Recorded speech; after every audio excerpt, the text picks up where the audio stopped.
Right now, let's go to the interview loft once again on the program, and this time attorney Lisa Marcoccia, and I hope I pronounced that right, Nick Hillary's attorney. Maybe you don't know anything about this case, but it intrigues me, and I think it should intrigue a lot of people.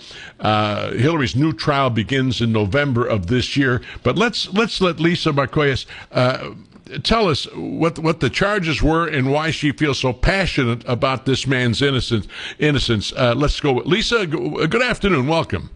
Hi, how are you? Well, welcome aboard here, by the way. We should say Nick Hillary's attorney is Lisa, and she is practicing civil law at the law office of Lisa Marcoccia on Long Island, New York. I hope I pronounced that right. Yes, you did. Okay, thanks, Lisa. Now, let's take it from there. Tell us about for people that aren't aware of this story. It intrigues me, and I want to make sure people are aware of this one.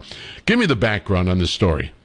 Okay, so basically, Mr. Hillary is a gentleman that lives in upstate New York. He was indicted for the murder of a 12-year-old boy by the name of Garrett Phillips. However, he was indicted on this crime, but we know that the physical evidence recovered at the crime scene does not match Mr. Hillary's. We know that there were no eyewitnesses placing Mr. Hillary at the crime scene, and we also know that Mr. Hillary has 2 alibi witnesses.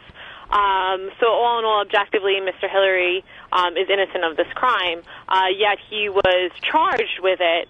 It's important to note, though, that the Garrett Phillips was, like I said, a young boy that was murdered in upstate New York, and the DA that was in office during the time of the murder and for 2 years after it never charged Mr. Hillary with the crime because clearly there was not evidence connecting him to it. However, when there was the new DA race, the district attorney who's now in office, District Attorney Mary Rain, basically ran her entire campaign on guaranteeing a conviction on the Garrett Phillips murder.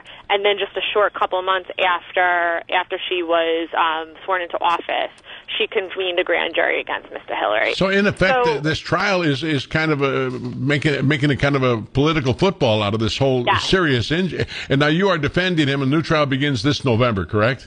Well, yeah. Well, my role in it, so he has, Mr. Hillary's a couple different legal fronts. Okay. So when the murder first happened, law enforcement focused on him almost immediately. It's important to point out that this is basically an entirely white town, and Mr. Hillary is black.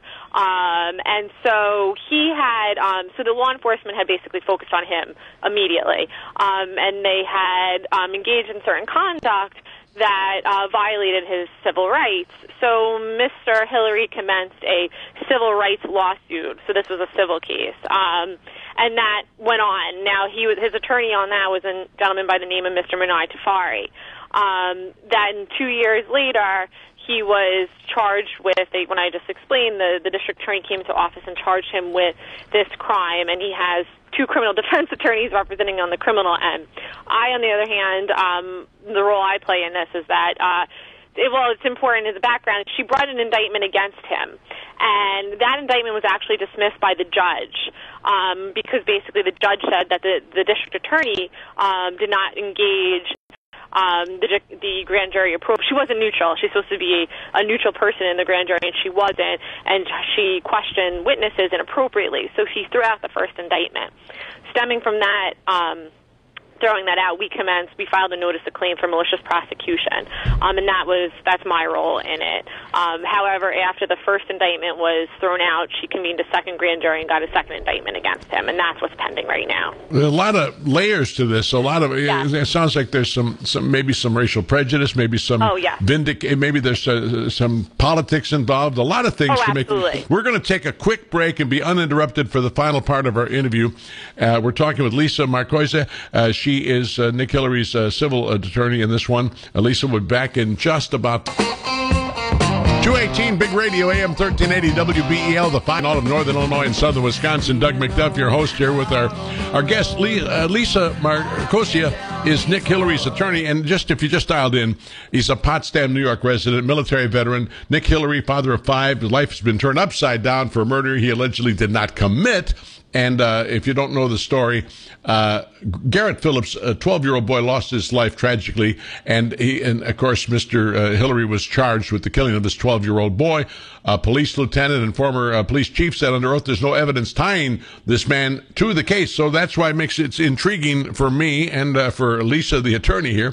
Hillary's new trial begins in November. That kind of brings you up to date if you just dialed in on what's going on. And you can take it from there, Lisa.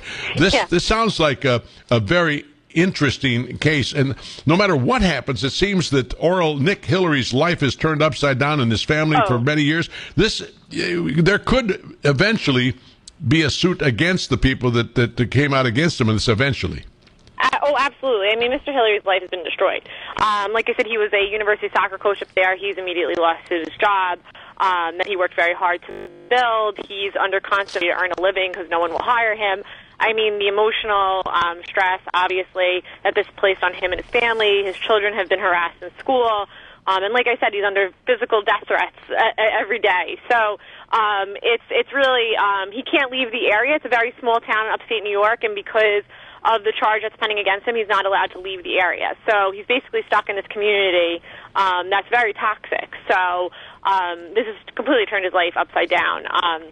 And, you know, like you were saying, what's unique about this case and the way to kind of view it is basically a wrongful conviction prior to the conviction, where a lot of times you hear these wrongful conviction cases where someone's sitting in jail for 30 years and then DNA evidence exonerates them, right? Yeah. But here you have it all before the trial. We know that the DNA and the fingerprints that were recovered at the crime scene did not match Mr. Hillary's. We know that he has 2 alibi witnesses. We know that those alibi witnesses were threatened by law enforcement to change their story so that, to basically remove his alibis.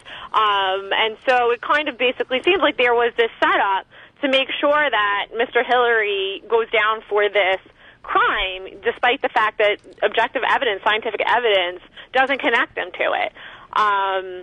So that's sort of what's unique about this case, is that we know all this stuff before the trial. Yeah, what's amazing to me is that with all you've said, why is the case even being held there? Why is it when they have a new venue, new place for this trial? Yeah, I mean, that's really a decision for his criminal attorneys to make, whether to request that the court change the venue.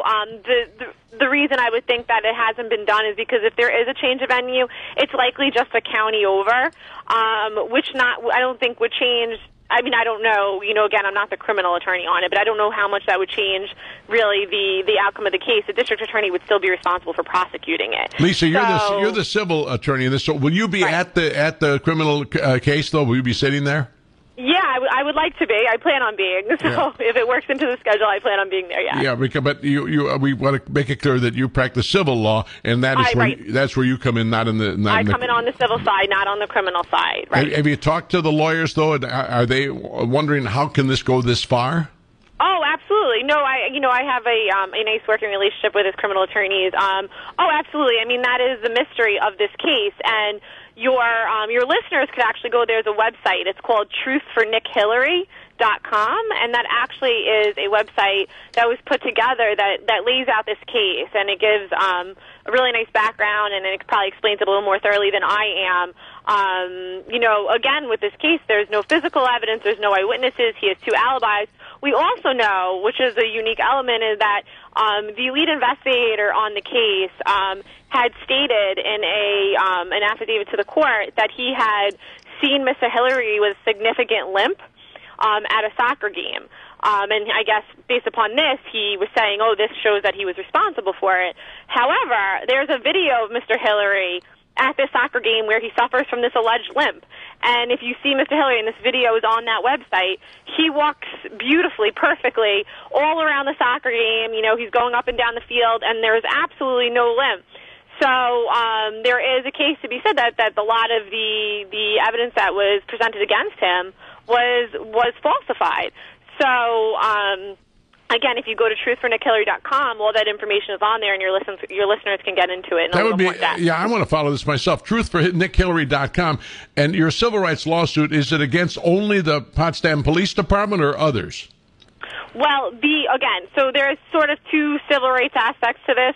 the civil rights action that he commenced a couple years ago when he was detained without a warrant was against the Village of Potsdam and the lieutenant who was in charge investigating it and the chief of police.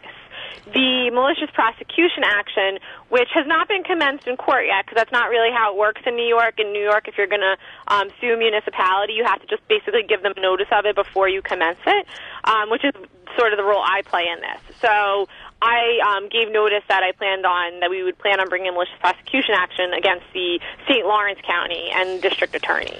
Lisa, what intrigues me about this case, obviously, and I'm not a lawyer and I don't play one on radio, but it shows, I mean, no irony, and yet this is going on for 4 or 5 years already. You say it's ruined this man's life. Right. I mean, on the surface, and shouldn't take sides because I just learned about this whole thing in the last day or so. On the surface, this sounds like a slam dunk in favor of your client, but I don't know how things work in New York. You mean on the civil side or on the criminal side? Either side. It seems like a slam dunk either way. Yeah, I mean, again, on the civil side, the burden's a little different. But on the criminal end, you would think and you would hope that this would be a slam dunk for him. But, at the end of the day, that's determined by a jury. Yeah. And there's been a lot of public poisoning up there against Mr. Hillary. From the day that this murder happened, this tragedy happened, his name, his face, his image, everything was put in the press. So his name has been associated with this crime since the moment it's happened. So, like I said, there was a petition up there that 2,000 people, just 2,000 members of the community signed to keep him in jail. So when he was initially arraigned, the judge released him, on bail, but this petition went around to have the judge at the time keep him in jail and not release him on bail.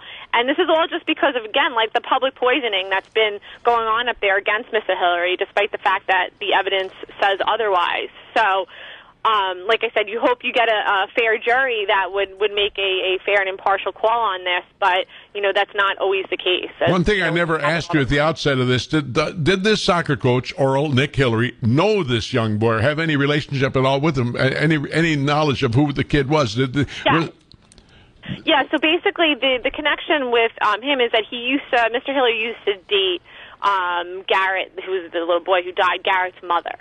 And they broke up before the murder happened. Okay. And so that is basically his tie to this, right. Is that he used to date the mother. Well, I really want to follow this case, and we can go to truthfornickhillary.com and find out more about it. Attorney Lisa, and it has just been a pleasure having you on. You've intrigued me about this case. Lisa Marcoccia, we appreciate your time on Big Radio, and we will follow this, truthfornickhillary.com. Do you have a website if people want to find anything more about your life as a civil lawyer? Yes. Well, if you just Google my name, the Law Office of Lisa Marcoccia, all my contact information and my office address is all up online. So if anyone needs me for anything or they're curious, they can always give me a call.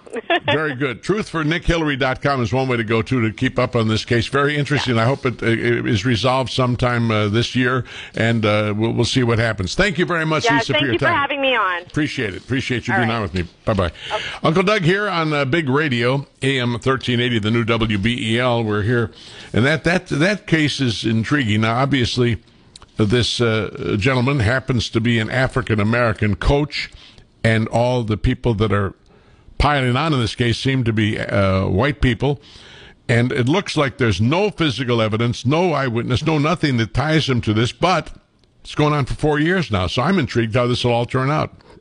And I'm not taking sides. I don't know enough about it except what you've heard.